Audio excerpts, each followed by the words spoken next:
Nayo ni katika masuala tatu, kwa sababu kutoa mimba unaweza kufananishwa na kuua na kunaweza kusifananishwa na kuua, bado ni uwanja wa kiasi, kwa sababu Qur'ani imesema wala taqtulu auladakum khashyata imlaqi, na kwenye aya nyingine wala taqtulu auladakum min imlaqin. Ziko mbili. Moja, msiue watoto wenu kwa kuhofia ufakiri. Ina maana ufakiri hamna, lakini mnadhani akija atasababisha ufakiri, yani mlicho nacho kinakutosheni nyinyi, kwa hivyo akitokea kuja kitakuwa hakitoshi.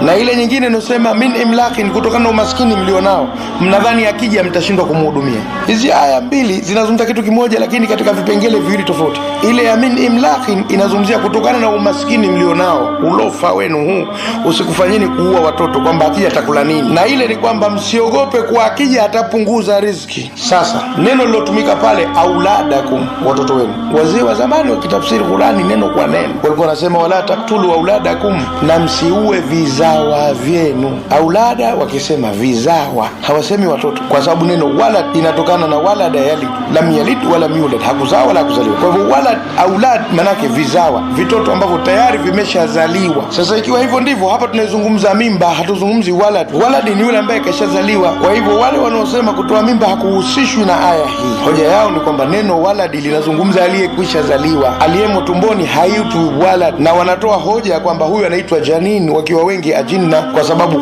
idh antum ajinnatun fi butuni ummahatikum, nafikiri sura Najmi. Kwa hivyo mlipokuwa viini tete ndani matumbo ya mama zenu, embryos ndio viini tete. Kwa hivyo kesi hapa mimba ni janin, sio walad. Na kwa hivyo masala haya yasipelekwe kwenye kuua watoto, yapelekwe kwenye kuiharibu mimba. Sasa ikiwa kuiharibu mimba kwa sababu iko kwenye hatua za kuconceive au hatua za mwisho, wanatofautiana. Je, ikiwa iko katika hatua za awali, ndio kwanza imetunga, unakwenda unaitungua, au imeshakomaa, shawiva, shakuwa tayari sasa, shapea neno zuri, unakwenda kuitoa. Wako wanazuoni wamezigawa mimba za aina mbili, kwamba kuna mimba iliyokuwa chini ya siku 120 na kuna mimba iliyokuwa baada ya siku 120. Hoja yao ni hadithi ya Mtume sallallahu alayhi wasallam inayosema inna ahadakum la yujma'u khalquhu fi batni ummihi 40 yawman nutfa, mmoja wenu anakusanywa umbile lake katika tumbo la mama yake siku 40 akiwa tone au chembe. Inakwenda 40 ya kwanza, akataja 42, akataja 40 ya tatu. 40 zikiwa tatu ni 120.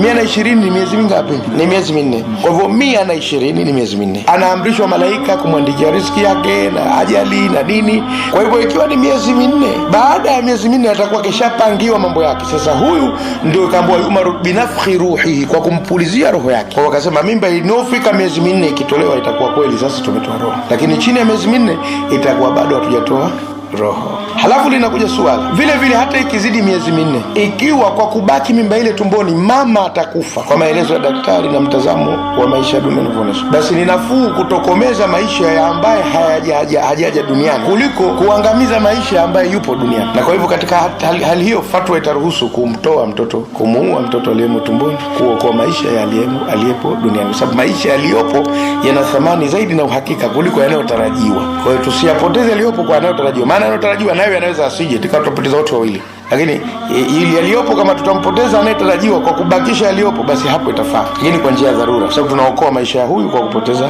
hili. Kwa hivyo swala la mimba na kutoa mimba kunataka mchanganuo. Ikiwa ni chini ya miezi minne, hapa si kosa kwa mtazamo wa wanazuoni wengi. Baada ya miezi minne wanatofautiana ni kwa sababu gani itatolewa mimba hiyo. Ikiwa sababu ni kuokoa maisha ya mama, pia si kosa. Ikiwa sababu si kuokoa maisha ya mama, itakuwa ni kosa. Lakini vile vile bado haijawa kuua, madhali hajazaliwa, itakuwa ni kosa tu la kuharibu mimba ambalo ni chini ya mauaji.